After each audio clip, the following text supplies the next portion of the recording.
I'm supposed to say something like you stumbled into a show. It's called Binge-Watchers Podcast. It's got Johnny Spoiler right here to spoil some movies. But, my significant other has got me significantly stressed. And my brain is saying, just go bowling.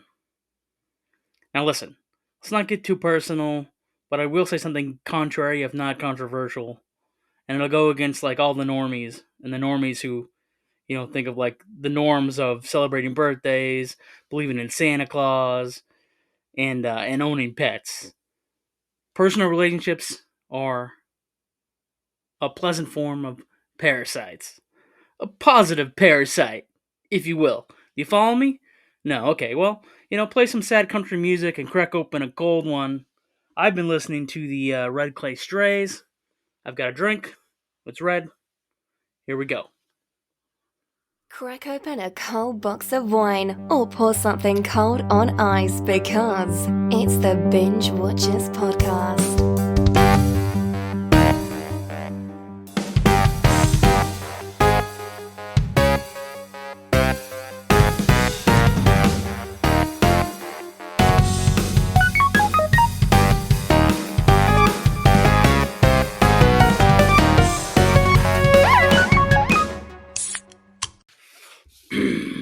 Home video headlines. The actress that played Tina in Return of the Living Dead is suing the new producers who own everything involved in the Return of the Living Dead, like the movies, the franchise, all that stuff. She formed her own Return of the Living Dead LLC.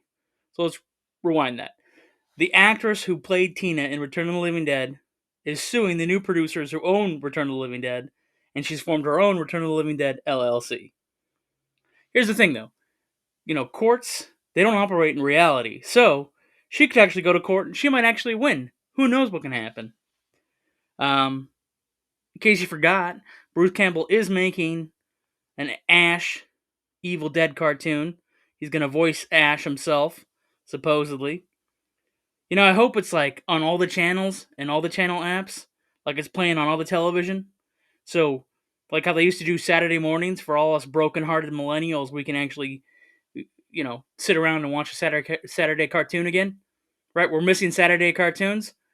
I botched that. I was gonna say it's simply like I had a real good phrase set up for that. I was gonna say like, you know. Anyway, if the apps played it on Saturday mornings, then it would be for all us broken-hearted millennials who miss Saturday morning cartoons. That's my point. There's a whole generation who misses watching cartoons on Saturday morning. All right, what else is going on? Oh, Death Streamer. This is a movie about a vampire who live streams these kills. No, I should have come up with this plot. It's kind of like a twist on. There's a few serial killer movies out there that follow the killer around. Like there's one movie called Man Bites Dog, or how about Harry Portrait of the Serial Killer? That's a classic one that everybody knows. Me old buddy Davey, he likes this. It's called like Vernon Behind the Mask. Same type of plot. You follow around a serial killer or whatever. They're like fake documentaries about serial killers, so not real. It's like a mockumentary, but in a horror movie genre. Anyway. But Death Streamer, yeah, it sounds like a good, interesting thing. And I'm like, dang it, somebody came up with this already. All right, so the movie of the week is Prince of Darkness, which is, if you abbreviate it, that's POD. Pod? What? POD? You get it? Anyway. A group of graduate students and scientists uncover an ancient canister in an abandoned church, but when they open the container, they inadvertently unleash a strange liquid and an evil force on all humanity. I was gonna say here's what I love about it, but we're not in favorite bits. We're in trivia, but it does have Donald Pleasance, Victor Wong, and Dennis Dunn all in the same movie. As you might know, Donald Pleasance played Dr. Loomis in the original Halloween series. Dennis played Wang, and Victor played Egg Shen, both in the Big Trouble in Little China, which is one of my favorite John Carpenter movies. It's basically Big Trouble in Little China, and then The Fog, and then The Thing are like my three favorite movies of his. Which I may have said in another movie a long time ago. Anyway. This was John Carpenter's first film that he made independently since Escape from New York in '81, not only because of the box office failure of his previous film, Big Trouble in Little China from 1986, but also his frustration with working with the studios. That fact comes from IMDb. I'm not calling Big Trouble in Little China a box office failure by any means. I think it had a great life on video, video on demand, also VHS, DVD, everything around. It's a classic movie. It's in like my top 5 movies of all time. What are they doing? It's one of the most original ideas that's ever been put to the screen, right? Anyway, um, there's a shot in this movie, the reoccurring dream sequence. It was actually shot on video and filmed off of a TV screen. Yeah, when this movie comes out, they're playing around with like early video effects, right? So this sequence keeps repeating because, spoiler alert, a message from the future. Anyway, we'll get back to that in a minute. John Carpenter also states that he set out to make a film that was atmospheric and dreadful. At the time, he noticed a lot of derivative horror films and wanted to try something new involving quantum mechanics and religion. Carpenter claims that the most difficult effect was the claw coming out of the mirror. They drained mercury from a crane to create the effect of a pool of silver liquid. Actually, you know what's going around on a lot of podcasts, a lot of videos, and like the internet is if you look up Jesus was an alien theory, there's this guy, Billy Carson. You know, he's like one of those ancient alien experts or whatever. But he was even on the Flagrant podcast recently with all those comedians, and he was talking about his stuff like, oh, translating the ancient Sumerian texts, and the tablet says this, and the tablet was the pre-Bible, and all this other stuff. Anyway, and it talks about that, how like Jesus is an alien, like the from a group of aliens that like launched humanity and then wrote their own sacred texts, and then we translated that and we turned it into a different book, etc., prehistory, blah blah blah blah blah blah blah blah blah. Not my theories, not my views. I'm just saying, right now it's really popular, like on the YouTubes, all right, that Jesus was an alien theory. Look it up, Google it. I don't have to tell you. You can go find it yourself. Uh, so we'll be right back with our favorite bits from Prince of Darkness. But first, it's after these messages, of course. Try Olipop. Use code BWPOD. That's good for 15% off your first use. But then, if you become a customer and you subscribe, you can save 50% on every order after that. It's our new affiliate. I actually like it. I drink the soda. I'm kind of a soda jerk. Every time I go to make a video, like on social, with my cans of Olipop, I've already drank them and celebratorily smash the cans, because that's what you do. When you drink something really good, you drink it and then you smash the can. You celebrate it. You celebrate that thing. But here's the problem. Then you don't have a can to show off on the TikTok or the Reels, on the Instagrams and all that crap. On the gram. No can for the gram. All right, back to our favorite bits from Prince of Darkness. The Sumerian text gets translated. I mentioned that a little while ago. Yeah, it's really freaking funny. It's like they have a computer set up. It's running like MS-DOS 2 or Litmus or I don't know, one of the old. It's old school. It's old school, man. It's like an Apple II or something, or IBM 1 or 3 or Tandy 3000. One of those dot matrix computers with dot matrix printouts, no less, that they have to collate afterwards. But yeah, they have two computers set up. One translating the numeric text off of the tube. I don't know. There's like an ancient container, and so they're translating a book that goes with it. And they got one running the numeric text because nobody knows what this language and numbers is. So they're got a computer scanning that. And they got another girl who's a language expert sitting there with her computer, and she's just like ancient Babylonian, Sumerian, Latin, everything. It's like, you know, the 5,000-year-old or 10,000-year-old languages that we've come across on the like Rosetta Stone. This thing is like locking it down, and it's saying, "Oh, by the way, Satan was an anti-god.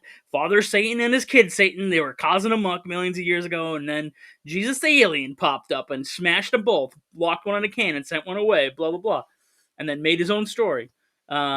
That's this movie saying all this. I'm not trying to blaspheme or nothing here. I don't want any bad luck. I'm very superstitious. We already talked about how superstitious Johnny Spoiler is. We don't have to go back on that deal. I'm just trying to lay out the plot of the movie for you, and it touches one of my forbidden subjects, which is religion. But the movie includes part of it. It's religion, quantum physics, first version each other theologically, and then working together to tell you what the story behind the story is. Anyway, the evil goo gets out, starts turning people into these zombie things, and which is kind of cool. One of the zombie things says it's one of the physicists, and then he gets like devoured by bugs, and then the bugs, you know, fill up his skin, and he's like talking like, and then he goes like, "I got a message for you, and you're not gonna like it." I just love that dialogue. "I've got a message for you, and you're not gonna like it." Warns everybody else.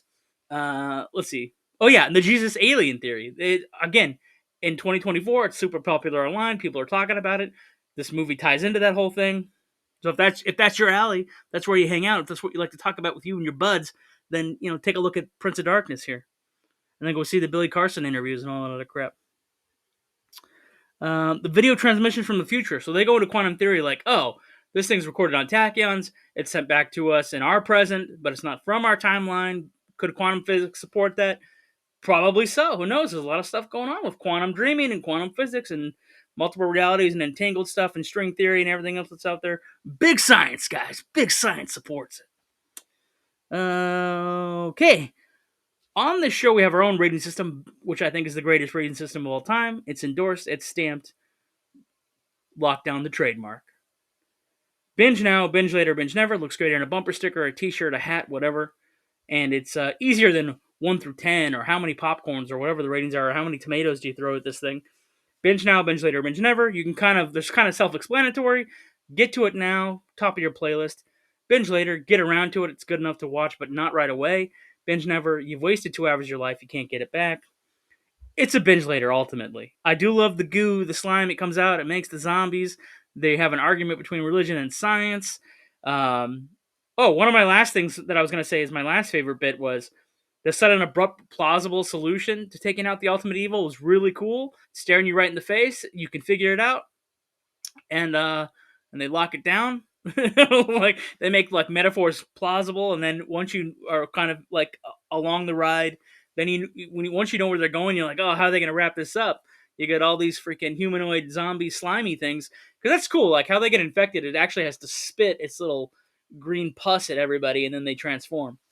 But anyway, why is it a binge later? Oh, because it's like this is not the movie that you expect it to be, but the posters and the previews and like the oversaturated subgenre of religious horror movies might make you miss something like The Prince of Darkness. Because when you hear the title Prince of Darkness, you're just thinking the evil number is 666. You're just thinking the end of the days. You're thinking like biblical horror movies. You're thinking plagues, locusts, priests misinterpreting their own texts and like are oblivious. I mean, a lot of these horror movies, the priests are like, it can't really be evil, right? I mean, that doesn't really happen, right? And you're like, dude, you're the one who's been teaching everybody in seminary class that it is going to happen, and then you don't think it's going to happen, and then and so I just feel like when you see like the cover, like Alice Cooper's in the movie, and I guess he had some stage show where he did this thing with a broken bicycle, and they incorporated it in the movie because he's one of the zombie types and or whatever,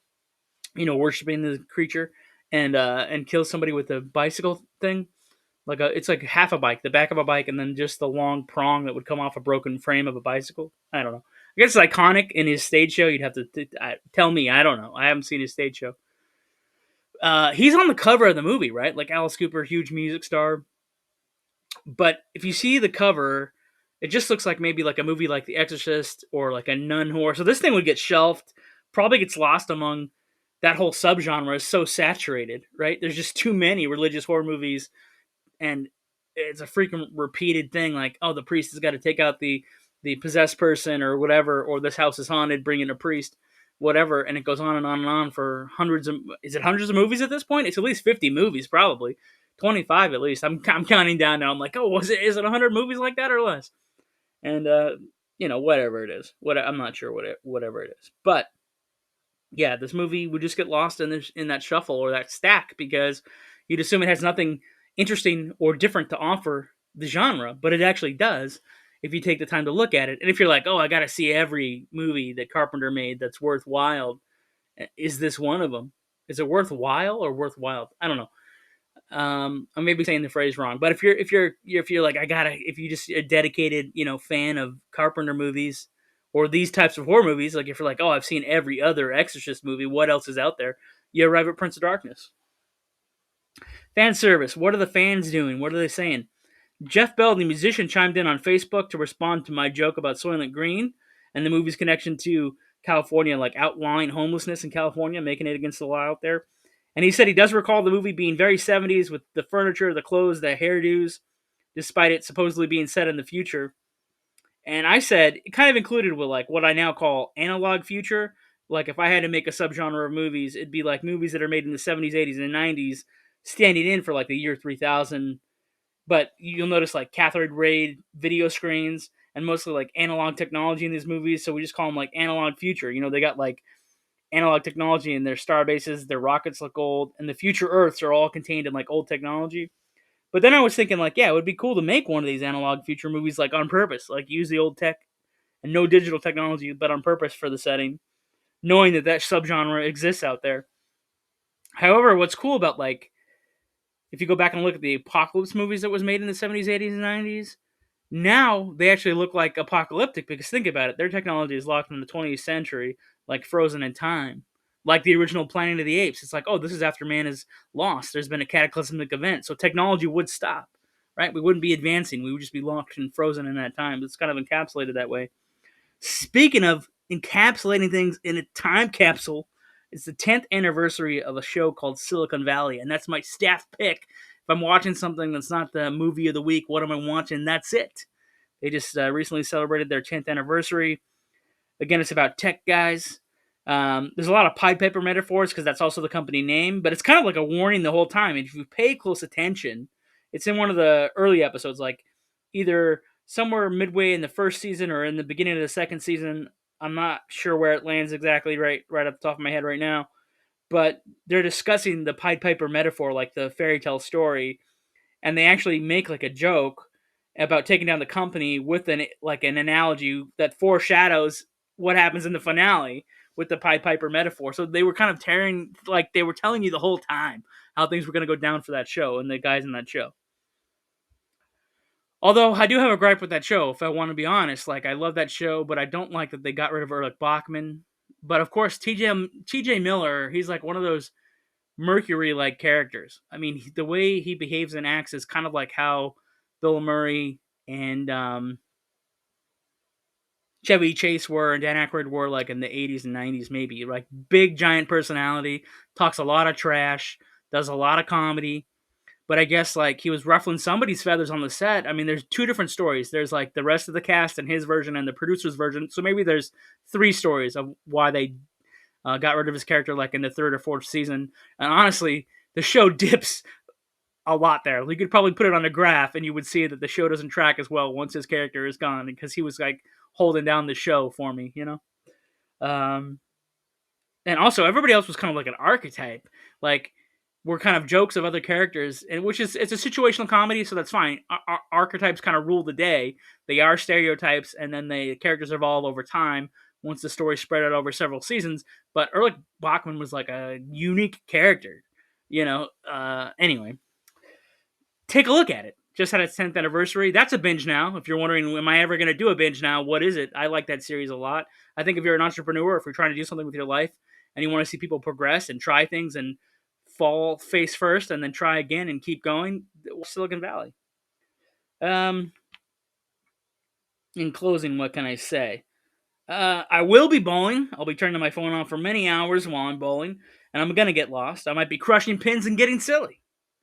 The next movie that I'm going to react to with y'all is The Exorcist 3, which is one of the only Exorcist movies I have not seen, and it's actually a little bit of a police procedural, kind of like the movie I did the other day, The First Power, with Lou Diamond Phillips, y'all. Is this Exorcist 3 has George C. Scott and Brad Dourif, and it's a little bit different, man. A little bit different than the rest of the genre out there, just like Prince of Darkness turns out to be. So, the summer slashers, we're cruising right along.